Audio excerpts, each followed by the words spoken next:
السلام عليكم ورحمة الله. نتابع ما كنا قد بدأنا به من الكلام على قول إمامنا الجزري في تعريف علم التجويد، وهو إعطاء الحروف حقها من كل صفة ومستحقها، ورد كل واحد يعني من الحروف لأصله يعني لمخرجه، واللفظ في نظيره كمثله. وشرحناها قبل الفاصل، بينا بأن القارئ عليه أن يلفظ بالحرف الثاني كما لفظ بالأول، معطيا إياه كامل حقوقه من المخرج والصفة.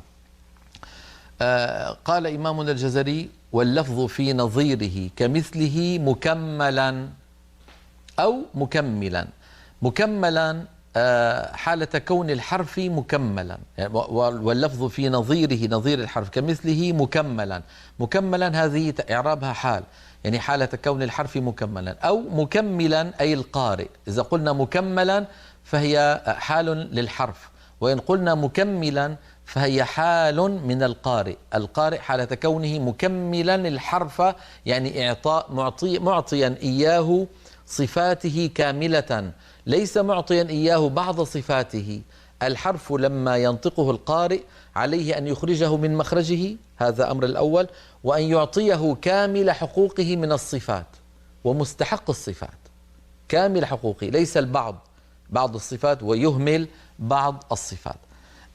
ننتقل إلى اللوحة التي تبين ذلك الأمر، وهو قول إمامنا الجزري رحمه الله في البيت 32: مكملا أو مكملا.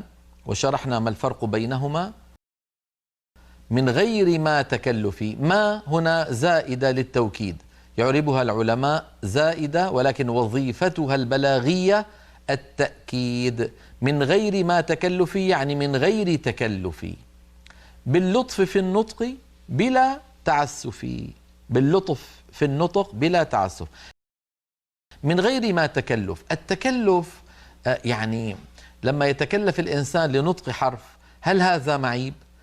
هنا نبين حتى لا يكون لبس في الكلام. قلنا التكلف في القراءة له حالتان، فالحالة الأولى كما نرى على اللوحة تكلف مطلوب، وهو محاكاة نطق العرب في زمن النبوة، وتكلف كما نرى مذموم، وهو التصنع الممجوج في السمع. الممجوج في السمع ليه؟ لخروجه عن الحد. يعني هنا لا نأخذ الكلام على ظاهره في قول إمامنا الجزري من غير ما تكلف، ليس من غير تكلف بالمرة، وإنما من غير تكلف مخرج للحرف عن يعني جماله.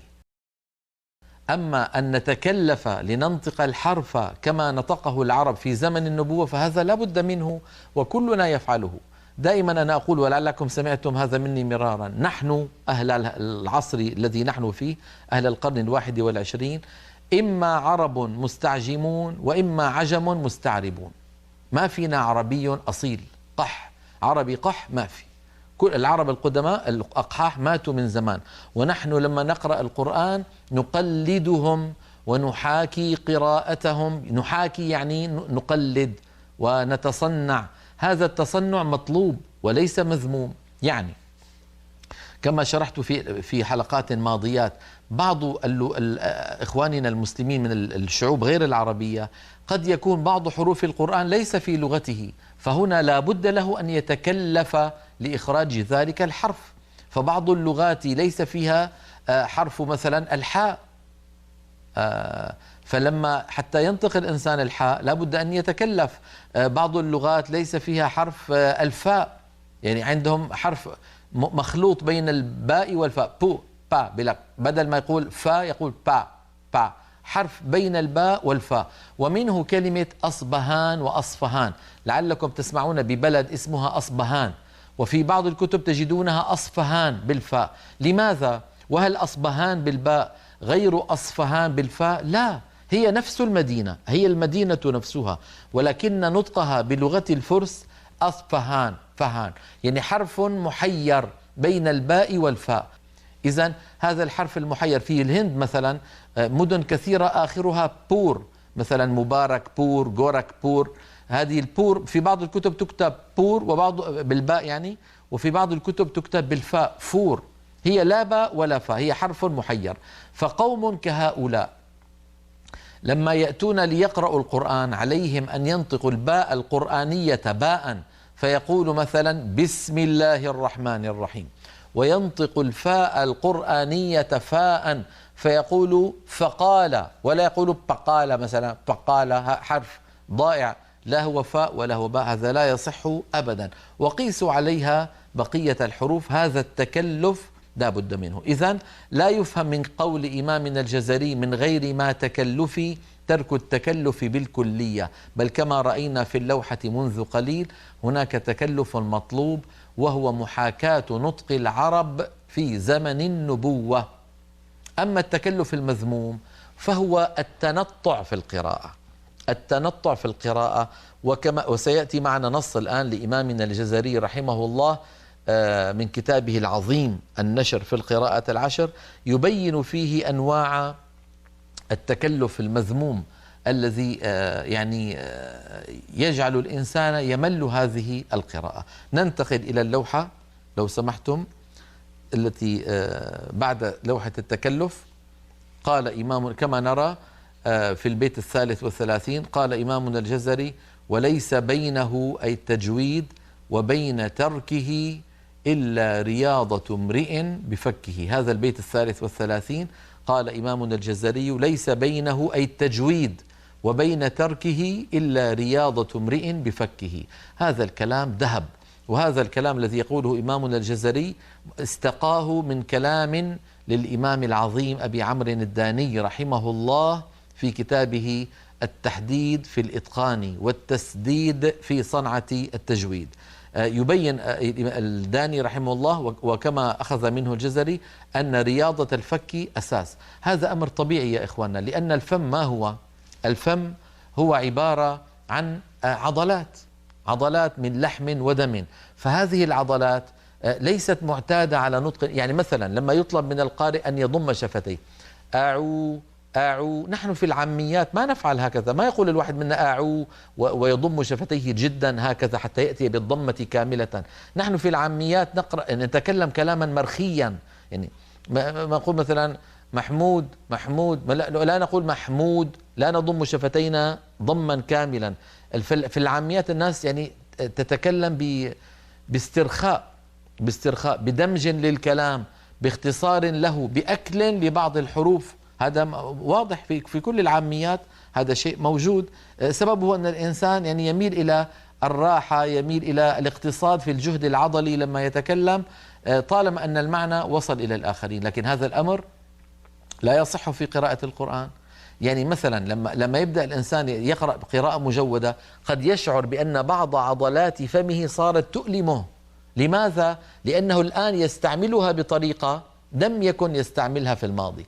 فلما يقول أعوذ بالله من الشيطان فيفتح ويضم، فهذه العضلات ليست معتادة على هذا الأمر، ففي بادئ الأمر قد يصيبه ألم هنا، مثل أي رياضة أخرى، أي رياضة يستعملها الناس في الرياضات الجسمانية، لما يبدأ بها الإنسان يشعر بآلام في عضلاته لأنه بدأ يستعملها بطريقة لم تعتد تلك العضلات عليها. لكن مع التمرين والتدريب تصبح العضلات بعد فترة معتادة على هذا النطق.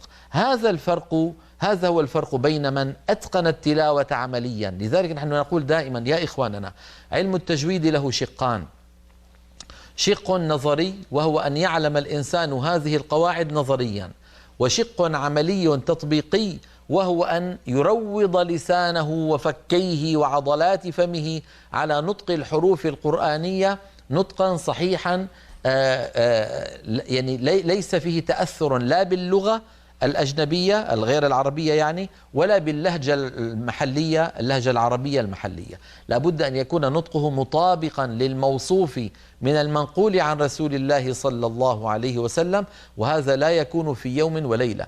لذلك هنا نقول: كم من متقن لحروف القرآن مفردة ولا يتقنها مجتمعة. قد تجد إنسان يقول لك الخاء يجب أن تكون مفخمة هكذا، خاء، وينطقها نطقا صحيحا، فإذا قرأ يقول لك خالدين فيها. فإذا ليس كل من أتقن الحروف مفردة إذا قرأ أتقنها مجتمعة، خاصة عندما تتناوب الحروف مفخم إلى جوار مرقق إلى جوار ممدود إلى جوار مقصور إلى جوار مهموس مقلقل. فهذه الصفات تحتاج إلى رشاقة تماما مثل هذه اللي بيسموها رياضة الجمباز، لما هؤلاء يعني الذين يلعبون الجمباز يعني يتقلبون من حال إلى حال إلى هنا تظهر المهارة.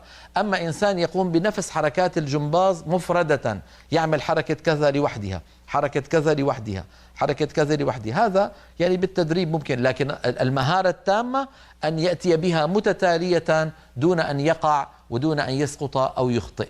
فكذلك تلاوة القرآن الكريم، وهذا أسهل ما يكون على من يتعلم التجويد نظريا وعمليا في صغر السن لما تكون عضلات الفك ما زالت طرية. لذلك أنصح كل من يسمعني من شبابنا وشاباتنا الذين ما زالوا في 12 سنة 10 سنوات 14 سنة 16، هذه السن سن نهاية الابتدائي ومرحلة المتوسط وبدايات الثانوي، بل مرحلة الثانوي كلها. هذه المرحلة الفم ما زال طريا، عضلات الفم قابلة للتغيير يعني لأن يتحكم بها صاحبها، فاغتنموا بارك الله فيكم. أما لما يكبر الإنسان ويصل إلى الأربعينات وما فوقها، لا أقول يستحيل بل يصعب التغيير، يصعب التغيير، يصير أصعب، لأن العضلات يعني قد اعتادت على كيفيات معينة، يصعب التغيير. لكن بالهمة العالية حتى الكبار يستطيعون أن يغيروا، لكن تحتاج إلى همم عالية. أما من كان ما زال صغيرا من أبنائنا وبناتنا، فأنصحه لله تعالى أن يغتنم هذه الفرصة العمرية التي هو فيها حتى يريض ويروض عضلات فمه على نطق الحروف القرآنية متتالية ومجتمعة، ولا يكون ذلك إلا بكثرة التلاوة. نعود إلى نص إمامنا الجزري رحمه الله الذي نقلته لكم من كتابه النشر في القراءة العشر. قال إمامنا الجزري رحمه الله تعالى وجزاه عنا كل خير في كتابه النشر: ولا أعلم سببا لبلوغ نهاية الإتقان والتجويد ووصول غاية التصحيح والتسديد مثل رياضة الألسن. لاحظتم؟ رياضة الألسن والتكرار. إذن رياضة وتكرار. الرياضة أن تروض لسانك، التكرار حتى تعود الفم على الوضع الجديد، الوضع الجديد الذي لم يعتد الفم عليه، والتكرار على اللفظ المتلقى من فم المحسن. ما معنى من فم المحسن؟ يعني من فم الشخص المحسن للتلاوة. ثم قال رحمه الله بعد قليل: فليس التجويد بتمضيغ اللسان ولا بتقعير الفم ولا بتعويج الفك ولا بترعيد الصوت ولا بتمطيط الشد ولا بتقطيع المد. نعم، نكتفي بهذا القدر من اللوحة، وقبل أن ننتقل إلى تتمتها أريد أن أشرح هذه الأمور التي ذكرها إمامنا الجزري. قال رحمه الله: فليس التجويد بتمضيغ اللسان. التمضيغ مأخوذ من المضغة، يعني بعض إخواننا يظنون بأنه إذا يعني علك لسانه في فمه أعوذ بالله من الشيطان وكأنه يعلك لقمة يظن نفسه صار مجودا. يا أخي الأمر ليس كذلك، الأمر أبسط وأسهل من ذلك. الأمر أن تدرك الحروف بالتعلم من الكتب نظريا، وكلها 29 حرف. يعني كما تعلمون اللغة ما هو شيء لا نهائي، 29 حرف لن تزيد ولن تنقص. من عرف أماكن خروجها اللي هي المخارج الحروف وصفة خروجها مفردة ومجتمعة ونطقها أمام أستاذه ودرب لسانه عليها صار متقنا. ليس الأمر بأن يعلك الإنسان فمه في اللسان، ليس التجويد بتمضيغ اللسان ولا بتقعير الفم. التقعير يعني أن يملأ فمه كأنه يتكلم من قعر فمه. أعوذ بالله، يعني بعض الناس يأتون بمناظر عجيبة وأصوات عجيبة، هذا كله مبالغات لا داعي لها. ولا بتعويج الفك، أيضا تعويج الفك يمين ويسار، أعوذ بالله تلاقي عم ياخذ فمه يمين ويسار. مر علينا هذا كله، مر علينا هذه الأشياء، لا تظنوها نظرية، مرت علينا وسمعناها ويظن صاحبها أنه يحسن صنعا. ولا بترعيد الصوت. ترعيد الصوت يعني بصير صوته عم يرتجف، يظن بأن هذا شيء من الجمال في الصوت، أو يعني ما أدري، أعوذ بالله من الشيطان الرجيم. إن كان هذا عن خشوع طبيعي في الإنسان لا إشكال فيه، لكن إن كان عن تصنع، لماذا تفعل هذا يا أخي؟ لماذا ترجف صوتك؟ ما هذا؟ القرآن يقرأ بالاتباع لا بالابتداع. أما إن كان القارئ في حالة نفسية معينة فغلبته عيناه ورجف صوته صوته صار يترعد غصبا عنه، فهذا لا شيء عليه. لكن نحن نتكلم على التصنع. ولا بتمطيط الشد. تمطيط الشد يعني يكون على الحرف مشدد، يجي هو يضل يبطئ في القراءة حتى كأنه فك الإدغام. الرحمن الرحيم. هل رأيتم كيف يفك الإدغام؟ الراء المشددة فك الإدغام، صار كل راء لوحدها. ليست كذلك يا أخي. الرحمن الرحيم الراء.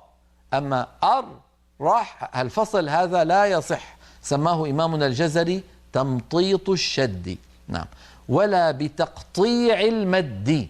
هذا أريد أن أنبه عليه، وسيأتي معنا عند كلامنا على حكم قراءة القرآن العظيم بالمقامات الموسيقية التي يفعلها للأسف بعض الناس، فيقطعون حروف المد كما يفعلون في الغناء. قال إمامنا والجزري ولا بتقطيع المد. مثلا لما يقطع الواو هكذا، مرة صلينا خلف إمام الله يسامحه يقول أتحاجوني،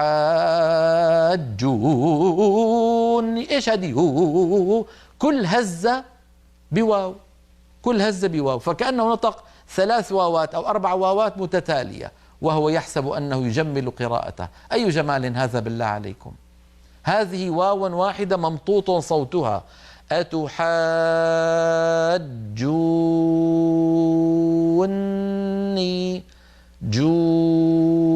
واو واحدة وليس فيها تقطيع للمد. نعود إلى اللوحة حتى نرى تتمة كلام إمامنا الجزري رحمه الله بعد قوله ولا بتقطيع المد. قال رحمه الله ولا بتطنين الغنات ولا بحصرمة الراءات قراءة تنفر عنها الطباع وتمجها القلوب والأسماع، بل القراءة السهلة العذبة الحلوة اللطيفة التي لا مضغ فيها ولا لوك ولا تعسف ولا تكلف ولا تصنع ولا تنطع، ولا تخرج عن طباع العرب وكلام الفصحاء بوجه من وجوه القراءات والأداء. انتهى كلامه رحمه الله. ننبه على أمرين ذكرهما ونهانا أن نقرأ القرآن بهما، وهما تطنين الغنات وحصرمة الراءات. تطنين الغنات هذا الأمر في الغنن يعادل تقطيع المد الذي مر معنا منذ قليل. الأصوات الممطوطة في تلاوة القرآن الكريم منها المدود ومنها الغنن، فنهى إمامنا الجزري عن تقطيع المد، ثم نهى عن تطنين النونات. تطنين النونات هو أيضا أن يقطع صوته في الغنة، وهي يعني محمودة عند أهل الغناء، ويعتبرونها من مهارة القارئ، بسموها العرب. بيقول لك فلان لما ينشد أو لما يغني يأتي بالعرب. شو العرب يعني مثلا بيقول حمالة الحطب مثلا، يهزهز صوته ويقطعه في الغنة، سواء كانت الغنة في نون مشددة أو في ميم مشددة أو في إدغام أو في إخفاء. هذا التقطيع للغنة، ولم ننقل القرآن ونهانا أئمتنا عن ذلك. لا يصح أن يهزهز الإنسان صوت الغنة، بل عليه أن ينطقها بمستوى واحد من الصوت. مثلا من الجنة والناس ولا يقول هكذا. التقطيع والترقيص للغنات لا يصح، وسيأتي معنا إن شاء الله تعالى بعد قليل. الأمر الثاني قال ولا بحصرمة الراءات. الحصرمة مشتقة من الحصر، حصر فلان الشيء يعني جعله محصورا. حصرمة الراءات يعني جعلها ضيقة المخرج جدا حتى يكاد ينقطع صوتها، بمعنى عدم ترك الفجوة التي كلمتكم عنها لما تكلمنا عن صفة البينية في الراء، لما قلنا بأن اللسان عند نطق الراء يتقعر هكذا وشرحنا ذلك بصور لعلكم ما زلتم تذكرونها، وبينا بأن هناك فتحة تبقى من هنا في وسط اللسان، فتحة ضئيلة يمر منها جزء الصوت كما ذكرت، الرحمن الرحيم. وقلنا بأنه لولا هذه الفتحة البسيطة لانقفل مخرج الراء تماما، وأدى هذا إلى قطع صوت الراء، وبالتالي إلى ارتعاد اللسان وتكرير الراء التكرير المذموم المنهي عنه. فحصرمة الراءات تضييقها. مثلا نسمع من بعض الناس المبتدئين يقول الرحمن الرحيم لما ينطق الراء يقفل مخرجها جدا ويقطع الصوت، فهذه سماها إمامنا الجزري حصرمة الراءات، مشتقة من الحصر يعني من تضييق المخرج زيادة عن المطلوب. هذا الكلام الذي قرأته لكم للإمام الجزري يكتب بماء الذهب، وهو قواعد عامة في تلاوة القرآن العظيم.